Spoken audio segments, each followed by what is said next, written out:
আসসালামু আলাইকুম। কি অবস্থা সবার? আশা করি সবাই ভালো আছেন। আলহামদুলিল্লাহ আমি ভালো আছি। কারণ আমার সানাফের জ্বর অনেকটাই কম এখন।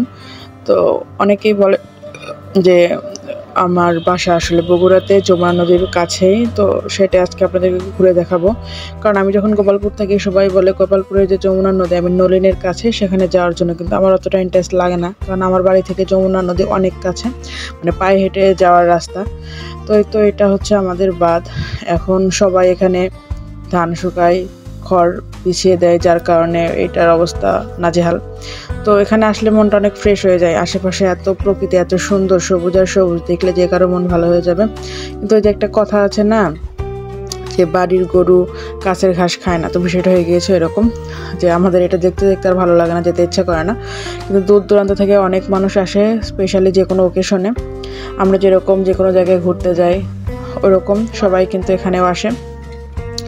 তো এই পুরা বারটা শেষে কিন্তু নদী আছে। এদিকে সানাপুর বাবা হেঁটে হেঁটে আসছিল, আর আমি এখানে সব কিছু আপনাদেরকে দেখানোর জন্য শ্যুট করছিলাম। তো এখানে যে কেউ আসলে ভালো লাগবে, সবারই ভালো লাগে। কিন্তু আমাদের ওই সব সময় দেখতে দেখে যা হয় আর কি, হয়তো ভাবে রেগুলার যাওয়া হয় না, আর গেলেও শ্যুট নেওয়া হয় না। তো অনেকেই মাঝে মাঝেই বলে যমুনা নদীর কথা। তো আমি টাঙ্গাইলে যখন থাকি তখন হাসি যে এখানে মানুষ নদীতে যাওয়ার জন্য কত পাগল, বা কীভাবে ছবি টবি ওঠায়। আর আমাদের বাড়ির এত কাছে, তারপরে আমাদের কোনো ইন্টারেস্ট জাগে না। তো তার জন্য এই ব্লগটা করা। যদিও সানাপের বাবা আমাদের এখানে মাত্র একদিন সময় পেয়েছিল। আমরা আগের দিন আসার পরে সে পরের দিনে আমাদের রেখে চলে গিয়েছে।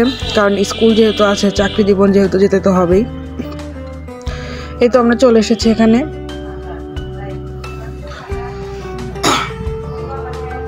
এই পুরো জায়গাটা আমার অনেক ভালো লাগে।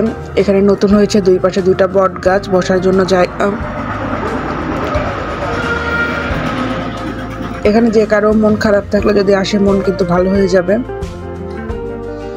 তো এখানে আমরা দাঁড়িয়ে অনেকক্ষণ দেখলাম, প্লাস কিছু ফটোশুটও করলাম। আর নিচে দিয়ে কিন্তু পাহাড়টা অনেক সুন্দর লাগে। এটা মানে সামনে থেকে পুরা ভিউটা। ওই যে নদী, এই নদীটা অনেক বড় ছিল, আস্তে আস্তে বাঁধ দেওয়ার পর এরকম ছোট হয়ে গিয়েছে। আর এখানে সানাপি বাবা দুষ্টামি করছিল। সানাপ আমার মাশাআল্লাহ এত দুষ্টু, এত চঞ্চল। তো এখন আমি নিচে নেমে যাবো। নিচে নেমে গিয়ে আপনাদেরকে দেখাবো যে আসলে নদীটা কত সুন্দর। তো যদি আমি খুব একটা বেশি নিচে নামিনি, কারণ যেহেতু সন্ধ্যা হয়ে গিয়েছিল, আমার সন্ধ্যা নামার আগে গিয়েছিলাম, আমার বাচ্চাদের নিয়ে যেহেতু গিয়েছি, তাড়াতাড়ি বাসায় ফিরে আসতে হবে, যার জন্য আর ওইভাবে নিচে যাওয়া হয়নি। তো এটা পুরোটাই হচ্ছে পার করা এইভাবে ব্লক বসিয়ে বসিয়ে। এই যে এরকম বর্ষাকালে এটা বেশি সুন্দর থাকে, একদম পার পর্যন্ত পানি হয়ে যায়, তখন দেখতে অনেক ভালো লাগে। আর ওই যে দূরে দেখেন, ওটা আমাদের এলাকার আরেকটা ব্লগার, তারা বিভিন্ন ফানি ভিডিও করে। তো দেখছিলাম আমরা শ্যুট করছিল ওখানে, তো ওখান থেকে দাঁড়িয়ে ওদের শ্যুটগুলো একটু দেখলাম। ভালো লাগে, সবার কাজ সবাই সবার মতো করে এগিয়ে যাক, এভাবেই সবাই সবার পাশে থাকুক। তো ওদেরকে একটু দেখিয়ে দিলাম, ওদেরকেও ফলো করে দিবেন, আমি পেজটা ওদের মেনটেন করে দিব, ওরা অনেক ফানি ভিডিও করে। তো এই তো আমাদের যমুনা নদী এভাবেই আছে আমাদের গ্রামের খুবই কাছে, পায়ে হাঁটার পথ। আমাদের বাড়ি থেকে পায়ে হেঁটে 10 মিনিটের মতো লাগে, আর বাইকে আসলে তো মনে হয় 5 মিনিটেই পৌঁছে যাবে এরকম। সন্ধ্যা যেহেতু হয়েছে, এখন আমরা চলে যাব। তো আমাদের যমুনা নদী কেমন লাগলো? এটা বগুড়া সারিয়াকান্দির যমুনা নদী, সারিয়াকান্দি হয়ে সিরাজগঞ্জ হয়ে এটা গিয়েছে টাঙ্গাইলের উপর দিয়ে। সো কার কেমন লাগলো ব্লগটা অবশ্যই কমেন্ট করে জানাবেন।